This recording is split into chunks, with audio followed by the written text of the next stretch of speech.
Hello, this is Sonia from Smart Moms, the online social platform for moms. This is the most amazing morning for me today as I'm here with Gregg Rolie from Texas, US. Lori is the author and illustrator of an extremely cute and beautiful children's book, Meem's Little World. She has won the Best Book Award at Texas Association of Authors and Best Illustrator of Children's Category 7 and Under. So, welcome to Smart Moms, Lori. It's an amazing experience for me to be interviewing you today. So, please tell us more about yourself and your family.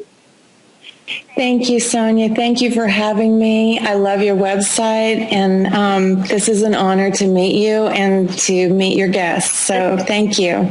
I am originally from Dallas, Texas. I grew up in Dallas, and I met my husband when I was about 20 years old in the Denver airport, and he is from San Francisco.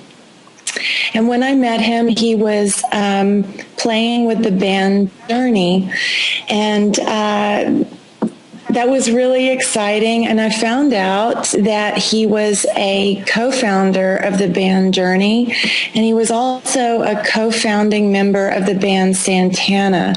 So he had quite an experience under his belt when we met, and he had been responsible for two of the greatest bands.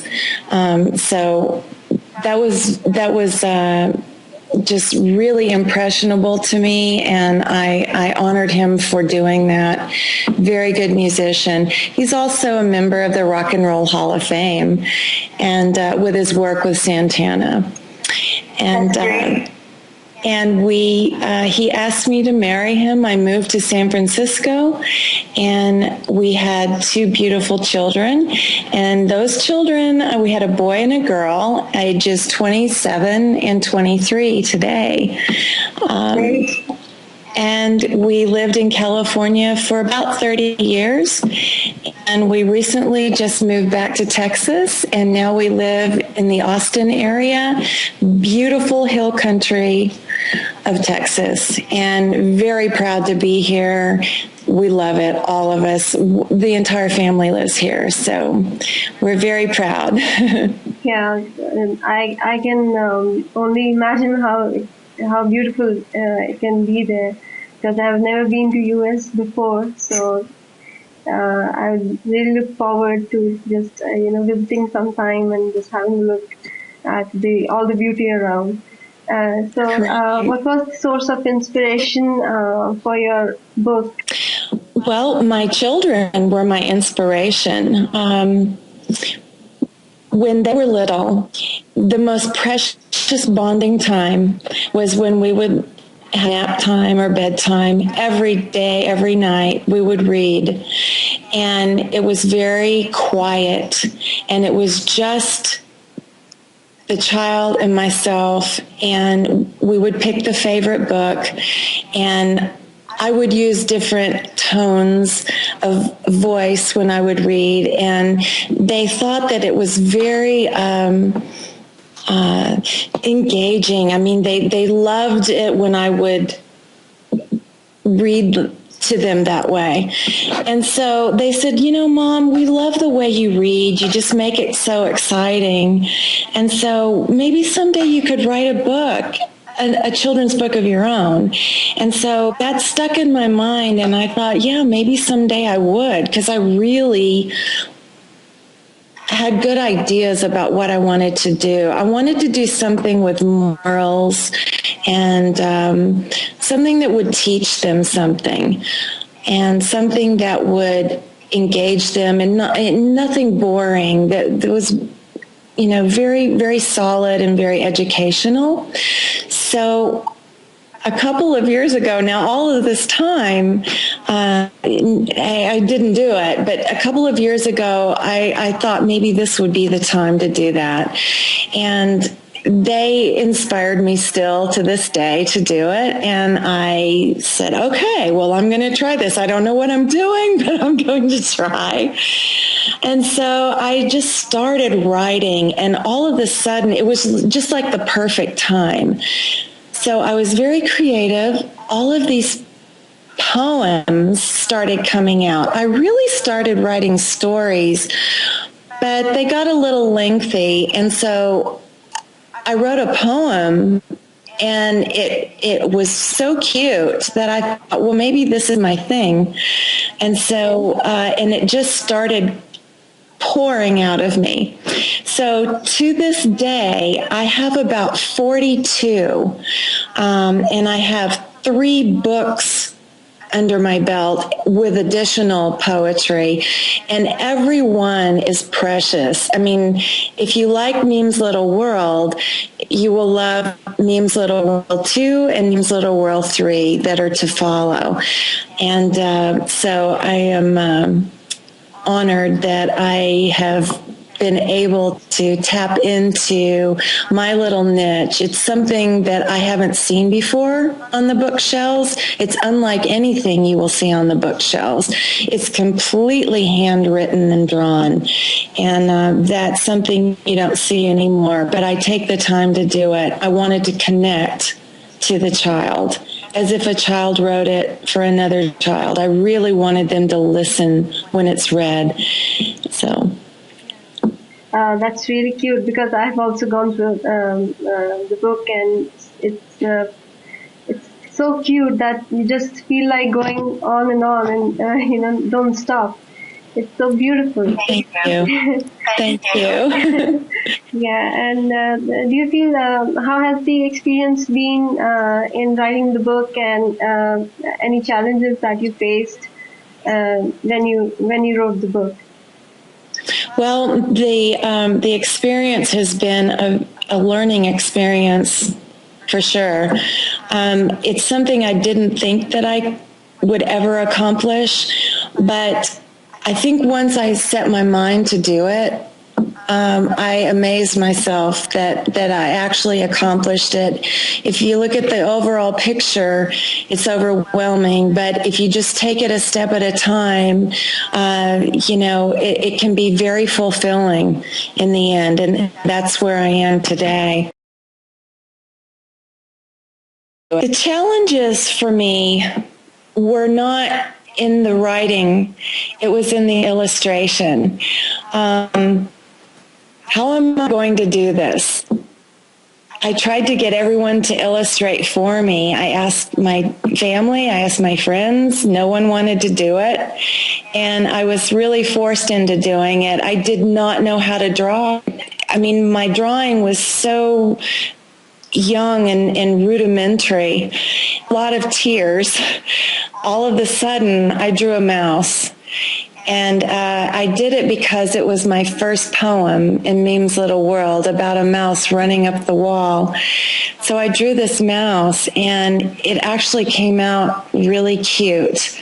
And so that's where Meem's Little World came from, because I decided to give the mouse a name. And actually, my children called me Meem in their teenage years. And so they had suggested I just name the book Meem's Little World, but I decided to name the mouse Meem because it created something. And so I decided at that point, why don't I make the mouse appear in every poem? So it evolved. Yeah, so as a mom, do you feel that children from celebrity backgrounds, they face additional expectations in the society? Yes.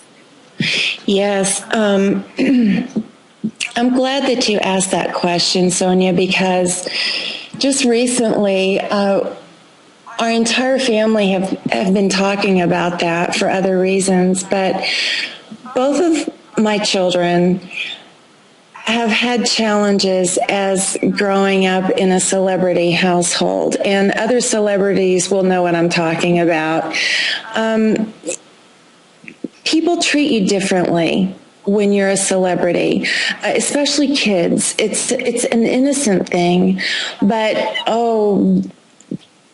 they have that kid has a famous father. Wonder what that's like. I wonder if he's normal. They look at you differently. They don't treat you as being normal. They look at you as being more privileged or spoiled. And so I think with that comes a jealousy sometimes, or maybe just not knowing what to expect from you if you're a child of a celebrity. And so they're a little on guard when they get to know you, and picking you as their friend or not picking you as their friend. Maybe they're afraid of that. Also, they have really high expectations of you as a child. Both of my children have told me this, and this is what I wanted to share with you and the viewers is not only do the friends have high expectations of you for being a child of a celebrity, but you have high expectations of yourself, because here you are as a child and you have a famous father. So how do you live up to that? How do you top that? Because maybe you put that on yourself as a child, as, oh, wow, dad did this, dad accomplished that. So, or mom, whoever the celebrity is, but how do I live up to those expectations and do better than that or equal to that?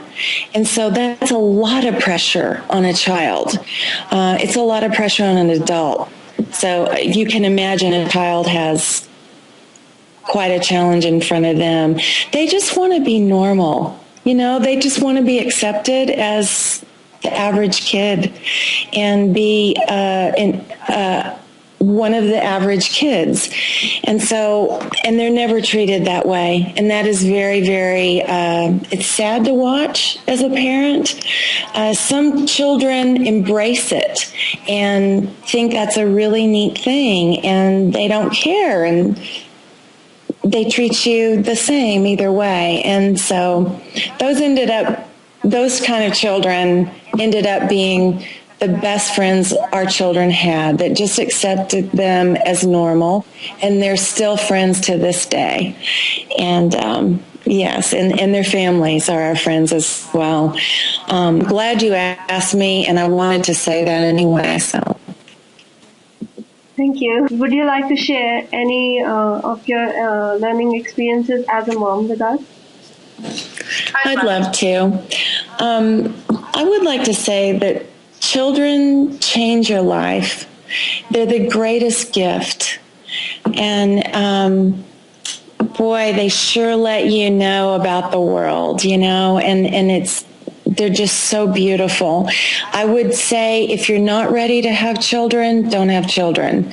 Until you are ready, and you can devote all of your love to that child, all of your love, because they're sponges, and a child just soaks up everything you teach them.